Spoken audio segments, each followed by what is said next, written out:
Coming to you live from Bay Ridge, Brooklyn, following the Mets' 8-3 loss to the lowly Nationals. This is the Mets Corner with me, your host, Steve Antaki, and it's great to be here again talking Mets baseball, despite the fact that they opened the game hot, got a nice 3-0 lead. Alonso hits a home run. The first two plays of the game, you get a Nimmo double down the line. Marte gets a bunt single that gets thrown into right field by, I think, Maikel Franco. And you're thinking, all right, this game is going to be fun. And then next thing to happen, Pete hits a home run. Mets go up 3-0. And then the wheels fall off with Tyler McGill. I mean, that's the story. That's where we have to begin the night. I know I was definitely expecting a different outcome at around 7:10 p.m. tonight, but McGill just didn't have it. I mean, he gave up 5 runs in the first inning. He gives up a 3-run bomb to Nelson Cruz, an absolute no-doubter. It's unfortunate. McGill gave up 8 runs tonight. He's given up 9 runs in his previous 6 starts. It's going to happen. The guy is not perfect. The guy is, playing probably above his weight class. His ERA tonight, I heard Gary Cohen say, went from 2.43 to, I think, 4.41. So not often you get a guy see his ERA go a full 2 runs higher this late into the season, but it speaks to how good McGill has been. It speaks to how bad McGill was tonight. It happens. You chalk it up as a loss. You're happy that, the Trevor Williams of the world and Steven Nagosic were able to come in and actually pitch pretty admirably and not, waste the bullpen, because tomorrow you've got Taijuan Walker going, and he is an absolute guess of guesses of what he's going to do. His 3 starts this year, I think he went 2 innings and got hurt, went 4 innings, gave up 7 runs, and then he had 1 decent start against the Phillies. This is his first start not against the Phillies. But my faith in Taijuan is not where I'd like it to be. So it was critical for the Mets to keep this bullpen rested, and they did. So you're happy that they did that. It's really the only positive you can take from this game. I thought, after the first inning, they're down 5-3. They get a few guys on in the top of the second, and I'm thinking, okay, they got a chance right here to get back in the game. Marte grounds out, whatever. The turning point of the game was that Cruz home run. I know they were down 2, but it ended the game.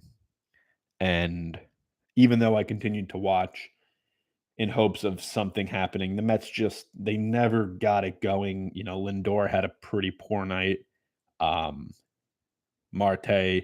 other than the first inning, didn't have a great night. Dom Smith just continues to look pretty lost. Not pretty lost. He looks lost. It was nice to see Eduardo Escobar finally get a hit. It had been literally, I think, a week. He was in the middle of, I think, an 0-for-19 slump, but he got out of it. McNeil got a hit, as he always does. And you were thinking, maybe at the end there, the Mets going to put something together, but to no avail. They went down 8-3. Mr. Sanchez was just a little too much for the Metsies tonight, and it didn't look like it to begin the game. That's my main takeaways tonight. Were obviously McGill is bad, and I thought they were going to come back, which is a great thing to think with this team. And you didn't have it tonight. You come back tomorrow with a fully rested bullpen, with a team that looks like it's getting ready to hopefully break out of its doldrums offensively. It's going to be interesting to see how the bats look tomorrow. Day game, last game of a road trip. Typically, those are the games that the Mets have historically struggled in. It's something that I'm hoping that they can find a way to end those types of, away game punts that they do, and find a way to win tomorrow. Get the series. You can't lose the series to the Nationals. I know it's on the road. I know it's early in the season, and I know you're 10 games over 500. But fact of the matter is, you just can't lose a series to the Nationals. You can lose a game. You can't lose a series. And, hopefully they find a way. The guy pitching tomorrow for the Nationals, Jonah Doan, doesn't really uh, strike the fear of God in me. So I'm hoping that they find a way to get it done. And if so, then that's that's good for us. We have a question I see here in the comments. You can also reach out to us on any of the social media pages at the Mets Corner or at my Twitter at a Mets fan. Do you think tomorrow is a must win? I mean, I don't think there's any must wins in May, but I will say it's certainly a game that you feel like if you don't get it, it could just leave a bad taste in your mouth for this whole road trip. I mean, I've been thinking internally that the game against the Phillies, the comeback was like it was great. Obviously, it's one of the best Mets games I've ever watched, but it was really, thank God they got it because they lost the other game on Sunday when Scherzer didn't have his best. And now, they were able to get the other game, but now they've split 2 with the Nationals. So if they didn't get that first game, they'd be staring, a 2-3 road trip in the face. Now it's 3-2. Tomorrow's game would really be nice to just get to 4-2, have a winning road trip against teams you're supposed to win against. It's just it continues the role the Mets are on if they're able to get a win tomorrow. It's not must win, but it continues the role. And I think that's really important for this team. I don't want them to get out of rhythm. They did a good job of rebounding against the Phillies after splitting with the Braves. You got to win series, especially against crappy teams like the Nationals.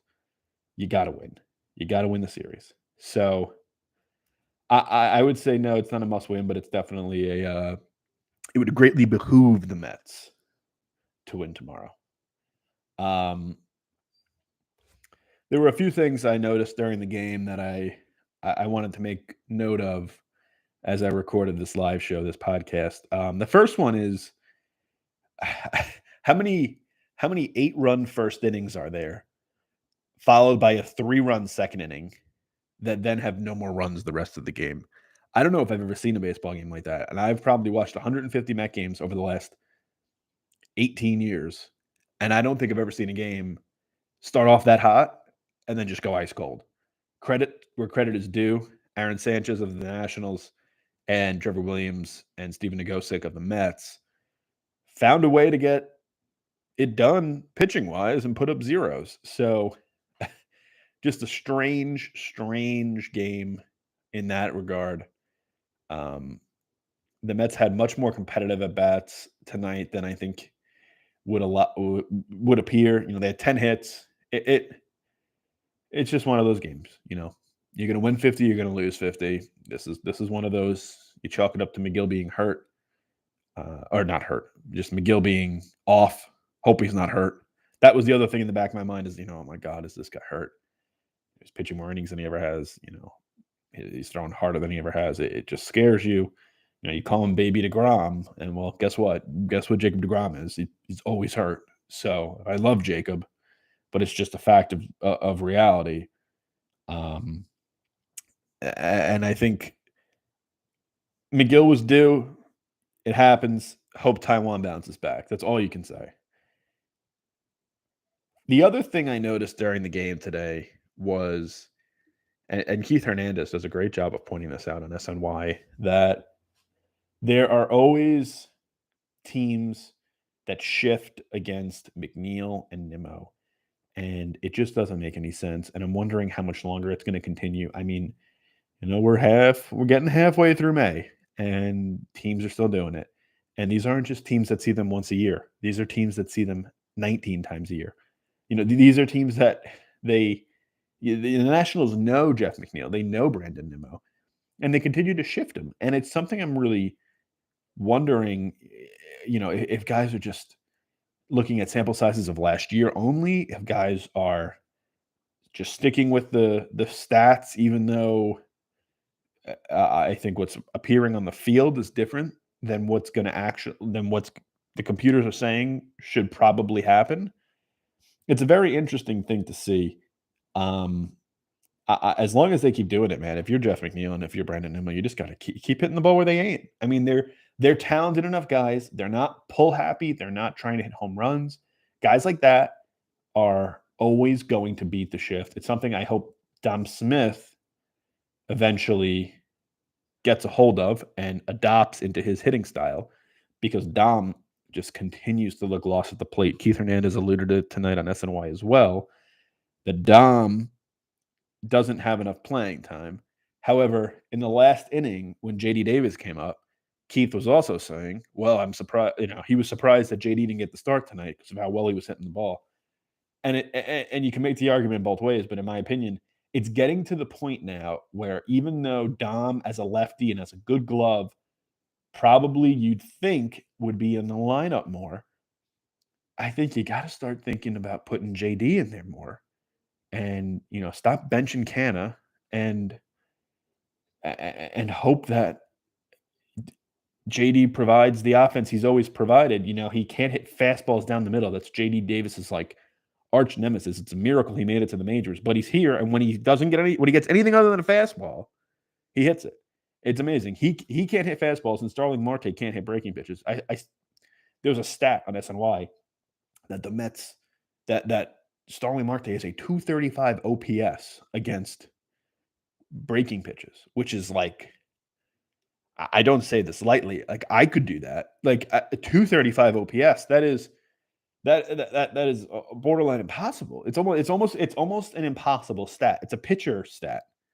And look, I'm not going to knock Marte. I think he's a multi-time All-Star, and I think every season he's ever played in the major leagues outside of the 2021, he's hit over 280. So he hits. But he's got to talk to JD about hitting fastballs, and JD's got to talk to him about hitting breaking pitches because this doesn't make any sense. They need to get on the same page or something. I mean, something has to even out. This is ridiculous. In any event, I think JD Davis has earned the right to play against righties, has earned the right to take some at bats away from Dom Smith. Tomorrow is definitely going to be a game where, Jankowski's in there because he's got to get in. McCann's going to be in there. Canna's going to be in there. McNeil has to play. I'd figure he's your hottest hitter. Him and Pete. So I don't see how you don't play JD Davis after the game he had the other night. He made good contact tonight, and Dom just looks lost. I know we're early enough in the season now where you can continue to play him and hope that he finds it, but I don't know if Dom is this player. Dom had one good full season between 2019 and 2020. If you combine the two, it was essentially a full season of games. That's it. And I love the guy. I think he's a great teammate. I think, he supported Pete when it wasn't easy, but it's getting to the point now where it's getting hard to watch him at the plate. I hope I'm wrong. I hope that, he finds a way to change his swing back to what it was in 19 and 20, where he's not trying to hit for power because he has none. He literally hasn't hit a home run since last June. It really would behoove him to adopt the McNeil Nimmo hitting style, which is go the other way, go to the opposite gap, and just drive the ball. Don't look to get launch angle. Don't look to drive it over the fence. You're not a power hitter. That's okay. The guy who's playing there in front of you is the best one in the game. So just play within yourself if you're Dom Smith. And if you do that, I think he'll be fine. Or at least I think he'll have a shot. I don't know if he'll be fine. I'm not as high on Dom Smith as others. Was shocked to see him batting fifth and McNeil seventh, but the Mets. Nimmo had a 3-hit night. Alonso had a 2-hit night, but the offense wasn't the story tonight. The story coming back to it is Mr. McGill. He just didn't have it, and it's like I said before. It's just a bad night. McGill has shown you nothing that makes you think this was coming, especially against a pretty lowly Nationals team. He grooved one into Juan Soto and he grooved one into Nelson Cruz, but that he was getting hit. I mean, he wasn't throwing strikes either. He was walking people. He was very Tyler McGill, and you hope he's not hurt. I don't think he is. He had plenty of heat on the fastball, but it was just very uncharacteristic, and it's just a game that happens in the course of 162. So not much you can do. Tip your cap to the Nats. They were able to get this one. Um, they read everything that was coming at them. They played much better defense tonight than the other night. It was sad to see Aaron Sanchez get hurt on a Pete missile. That ball was smoked. I hope he's okay. It looked, I mean, from my vantage point, 500 miles away, it looked like he probably has a potentially broken wrist or broken hand at the least. But you hope that's not the case. I'm not a doctor, never have been, never will be. And you tip your cap to Trevor Williams and to Steven Nagosic. I think those are the two. Every night, I'm going to try to give a Mets unsung hero, and I think those two guys share it tonight.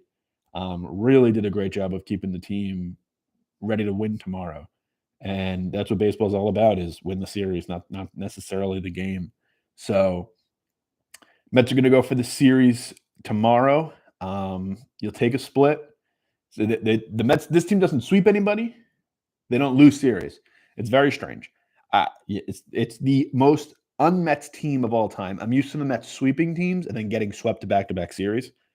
I don't know what it's like to have consistently good baseball. I'm not even kidding when I say this. I think since 2007, consistently good baseball has happened in the Mets history maybe 2 months in 2015. And this last month of baseball has been that. It's been refreshing to see them play consistent. They're 21-11. They win 2, lose 1. Fine. It's gonna get you 100 wins. It's gonna get you in the playoffs. It's gonna get you to the World Series if you keep it up. So keep winning series. Find a way to win tomorrow. Hope Taiwan gets a win, or at least performs to his ability. You don't necessarily need him to get a win, but just go out there and be the Taiwan you were in the first half. Throw strikes, pound the zone, trust your stuff. Not a huge strikeout guy, but doesn't have to be against this Nationals team. This Nationals team doesn't hit for a lot of power. Josh Bell is their best hitter this season. He's not a huge power hitter. Obviously, you got to be careful with Soto and Cruz, but other than that, you can really test this team. You can go after the hitters, and you can try and get outs. With the 8 gloves, 7 gloves behind you. And if Taiwan's able to do that, I think the Mets will be in a good spot. I think the bats are going to wake up tomorrow. I've got a good feeling they're going to wake up tomorrow. Just the at bats tonight were too crisp. 10 hits. They couldn't get it. They could never put it all in the same inning, but I think the bats were there tonight, and I think tomorrow the Mets are going to look for a series win. I expect them to come away with it. They've got the pitching matchup. They've got the bullpen matchup. They've got the hitting matchup. There's no reason they can't. So that's all I got for you guys tonight. As always, you can follow me at a Mets fan on Twitter. And please be sure to follow the show, the Mets Corner, on whatever social media platform you like. Thank you, obviously, as always, to the wonderful Maggie Rose for helping me produce this. And thank you for tuning in from wherever you are in Mets world. It's very much appreciated that you tune in, and I am looking forward to doing more and more of these as the season goes along. So I will see you all tomorrow. Probably won't be able to do a show until about 7 p.m. because I have a day job. And I am hoping that we're talking about a win. So Mets Nats tomorrow. Game is at this is bad radio. The game is at 1. So everybody enjoy the game, and I will see you all tomorrow. Thank you, everyone.